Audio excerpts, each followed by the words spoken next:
कन्नौज से सांसदीय का चुनाव जीतने के बाद अखिलेश यादव ने अपनी विधानसभा करहल को छोड़ने का फैसला किया है। इसकी घोषणा उन्होंने सांसदों से मीटिंग के बाद लखनऊ में की।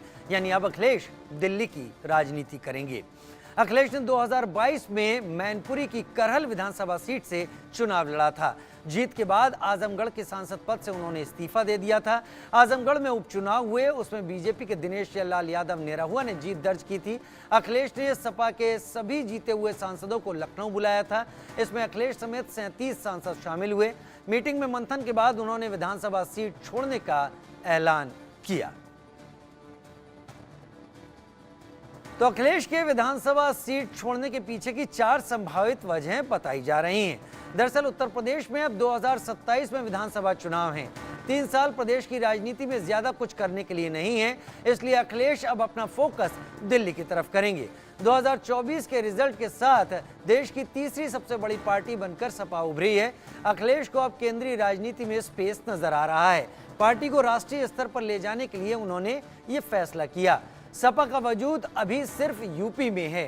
केंद्र में जाकर अखिलेश न सिर्फ हिंदी पट्टी के राज्य बल्कि मुस्लिम बहुल राज्यों में भी पार्टी का जनाधार बढ़ाना चाहते हैं। कन्नौज सीट से 2019 चुनाव में डिंपल यादव भाजपा प्रत्याशी से हार गई थी। 2024 में अखिलेश कन्नौज से 1,70,000 वोट के अंतर से जीत दर्ज की। ऐसे में अखिलेश सीट छोड़कर वहां के लोगों का भरोसा नहीं तोड़ना चाहते। अखिलेश यादव ने 2022 विधानसभा चुनाव लड़ा था, उसमें पार्टी को 11 सीटें मिली। 2017 में पार्टी के पास 47 सीटें दी। अखिलेश का पहले लोकसभा चुनाव लड़ने का प्लान नहीं था। उन्होंने चचेरे भाई तेज प्रताप को टिकट दे दिया, लेकिन ऐन वक्त पर उन्होंने खुद चुनाव लड़ने का फैसला किया और कन्नौज से नामांकन भरा। अखिलेश के लोकसभा चुनाव लड़ने का फायदा भी पार्टी को मिला। 2019 में 5 सीटें जीतने वाली सपा 37 सीटों पर पहुंच गई। मीटिंग में अखिलेश यादव ने कहा कि पीडीए की रणनीति की जीत होने से देश में नकारात्मक राजनीति खत्म हो गई। अब समाजवादियों की जिम्मेदारी बढ़ गई है। जनता की एक एक बात सुने, उनके मुद्दों को उठाएं, क्योंकि जनता के मुद्दों की जीत हुई है।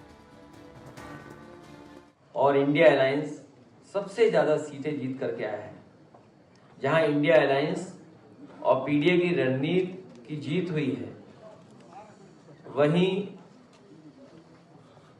समाजवादी पार्टी देश के तीसरे नंबर की पार्टी बन गई है। जहां पार्टी को इतना बड़े पैमाने पर जनता का समर्थन मिला है, वहीं समाजवादियों की जिम्मेदारी बढ़ गई है। जनता की एक एक बात, जनता की समस्याओं का उठाना, उनके हित में अपनी बात रखना। समाजवादियों का लगातार संघर्ष रहेगा लोकसभा में, जिससे ज्यादा से ज्यादा जनता के बीच में और उनके लिए सेवा कर सकें। उधर मीटिंग के बाद डिंपल यादव ने कहा कि लोकतंत्र में लोग अगर खुश नहीं होते तो अपना प्रतिनिधि अपने हिसाब से चुनते हैं। अयोध्या में भी यही हुआ है। आज सहयोग करके एक भारी संख्या में लोगों को संसद में पहुंचाने का जो काम किया है, और मैं धन्यवाद देना चाहूँगी सब। अयोध्या की सीट बहुत महत्वपूर्ण है, उसमें जिस तरह से मैं समझती हूँ लोगों का, लोकतंत्र में लोग अगर खुश नहीं होते हैं तो वो अपने प्रतिनिधित्व को अपने हिसाब से चुनते हैं। अयोध्या में भी यही हुआ है कि कहीं ना कहीं लोग नाखुश थे और उन्होंने अपना सांसद जो चुना है वो समाजवादी पार्टी का चुना। मैं समझती हूँ कि ये जो अगर तीसरा काल अगर शुरू हो रहा है, तो मैं समझती हूँ कि वो जो मूलभूत जो सुविधाएं लोगों को हुई हैं, और जिस तरह से बेरोज़गारी चरम सीमा पे है, महंगाई का जहाँ सवाल है, जहाँ महिला के सुरक्षा का बहुत बड़ा सवाल है, जहाँ पे आप कार्यकर्ताओं पे तो एफआईआर लिखा रहे हैं, लेकिन अगर लोग जो पीड़ित हैं, जो प्रताड़ित हैं, वो एफआईआर लिखवाए जाते हैं तो उनकी एफआईआर कहीं ना कहीं नहीं हो पा रही हैं। तो इन सब जो जनता के मुद्दे का उस पर ध्यान दिया जाएगा, तो मैं समझती हूँ कि जनता को भी सुविधा और सहूलियत पहुँचेगी, और भाजपा की भी जो इमेज जो बनेगी उसमें भी सुधार कहीं ना कहीं। उधर कैराना से समाजवादी पार्टी सांसद इकरा हसन ने मीटिंग के बाद कहा, यह शुरुआत है, पीडीए की लड़ाई को अभी आगे तक ले जाना है। मुद्दे यही थे कि पार्टी ने बहुत बेहतरीन परफॉर्मेंस इस बार दिया है, तीसरी सबसे बड़ी पार्टी बनकर उभरी है, तो उसी के लिए सबको ये हमारी पार्टी के लिए बहुत खुशी का दिन था। और सभी नेतागण और जो कार्यकर्ता हैं और जो भी नवनिर्वाचित सदस्य जीत कर आए, सभी को अध्यक्ष जी ने मुबारकबाद दी और प्रोत्साहन दिया कि सदन में किस तरीके से हम लोगों को पार्टी के लिए काम करना है। तो आज बहुत खुशी का दिन है हम सभी के लिए, बड़ी जीत पार्टी ने हासिल। देखिए जिस तरीके के परिणाम आए हैं, पीडीए ने ज़बरदस्त परिणाम दिए हैं और हमें बहुत खुशी है कि हम इतनी बड़ी जीत, यूपी में सबसे बड़ी जीत हमारी पार्टी को मिली है और देश भर में तीसरी बड़ी जीत। तो ये पीडीए के ही स्लोगन से हम इस जीत को, और पीडीए के तर्ज पर जो टिकट बटे हैं उसी से हम ये जीत हासिल कर पाए हैं। और मीटिंग में भी यही बात रखी गई कि अभी ये शुरुआत है, आगे हमें बहुत पीडीए की लड़ाई को आगे तक लेकर जाना है। खैरियत पूछिए भारतीय जनता पार्टी वालों की, जो कहते थे 80 में 80, उनकी औकात 33 सीटों में सिमट गई। जो कहते थे 400 के पार जीतेंगे, वो 300 सीट तो हार गए। महज 240 सीटों पर जनता ने, अब लंगड़ी सरकार है, अब बैसाखी के सहारे चलेगी। जनता ने अपना रुझान दे दिया, वो नरेंद्र मोदी को सत्ता में देखना नहीं चाहती है।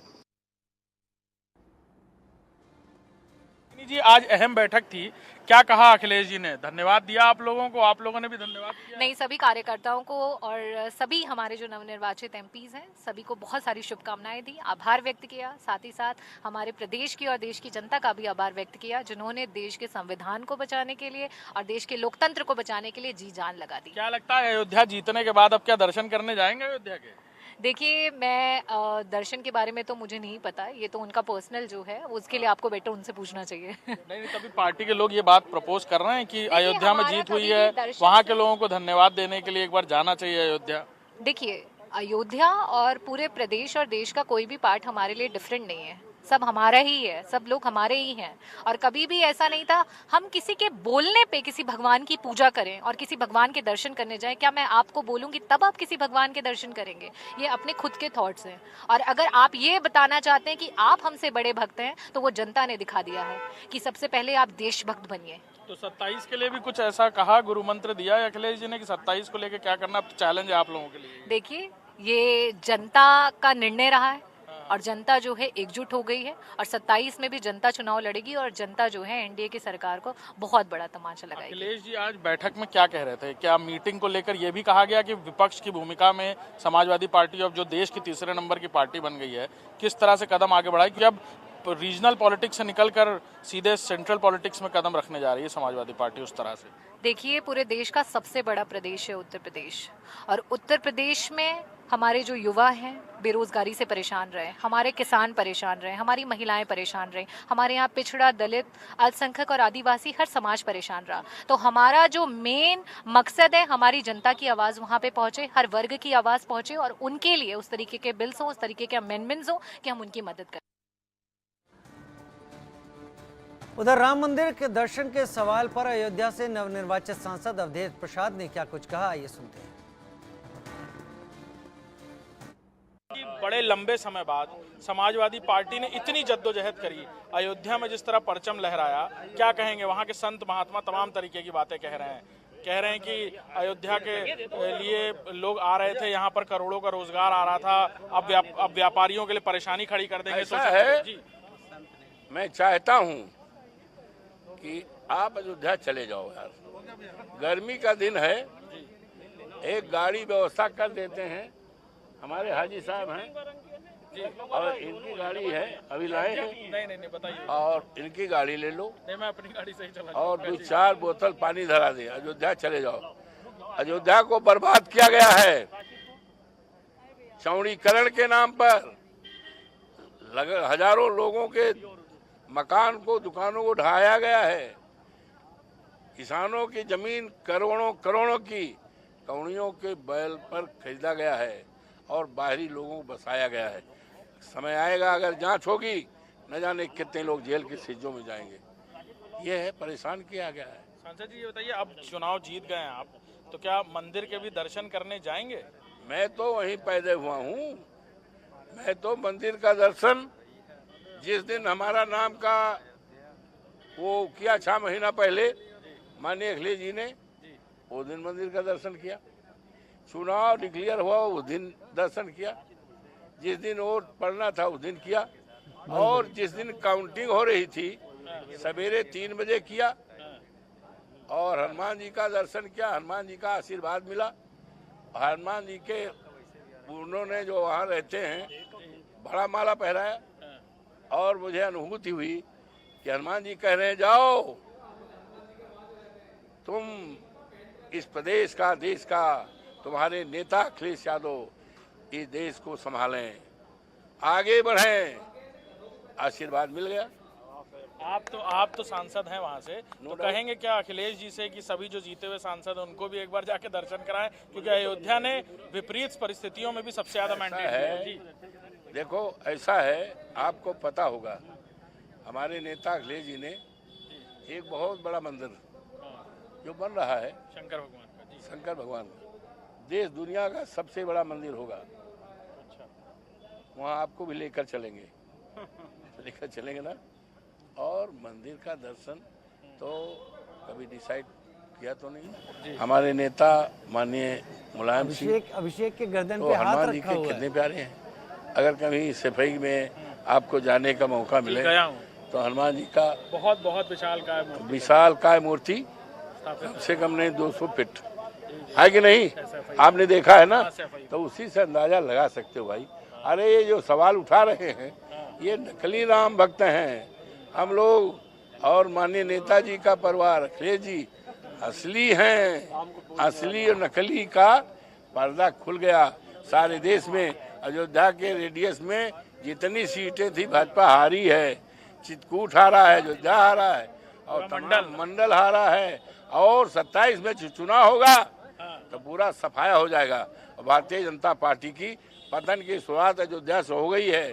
सूनर और लेटर यू विल सी कि पूरे देश से भारतीय जनता पार्टी का सफाया हो जाएगा। सांसद जी, एक सवाल, आखिरी सवाल है कि आज बैठक में अखिलेश जी ने बताया कि जैसे देश की तीसरे नंबर की पार्टी बनकर समाजवादी पार्टी उभर कर आई है, तो अब केंद्र में किस तरह लाइन लेंथ रहेगी, विपक्ष की भूमिका में समाजवादी पार्टी राष्ट्रीय पार्टी, मजबूत राष्ट्रीय पार्टी के तौर पर कैसे दिखाई देगी?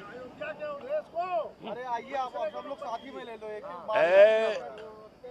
हमारे नेता माननीय अखिलेश यादव जी और विपक्ष के नेताओं से मिलजुल के लोकसभा में जनता के हितों के सवाल को लेकर, किसानों के हितों के सवाल को लेकर, और देश के लाखों करोड़ों नौजवानों के भविष्य को लेकर और तमाम मुद्दों को लेकर लोकसभा में तमाम मुद्दे उठेंगे। आप आइएगा, देखिएगा। सोशल मीडिया पे जो ट्रोल हो रहा है उनको क्या कहेंगे, जो अयोध्या वासियों की बुराई कर रहे हैं? दादा स्वागत क्या कहेंगे उनको? आखिरी स्वागत करने दिए, उसकी भी कवरेज। अरे उनको क्या कहें, भगवान राम से, प्रभु राम से प्रार्थना करते हैं उनको सद्बुद्धि दे, उनकी सद्बुद्धि दे, वो जरा देश के खिलाफ कोई बात न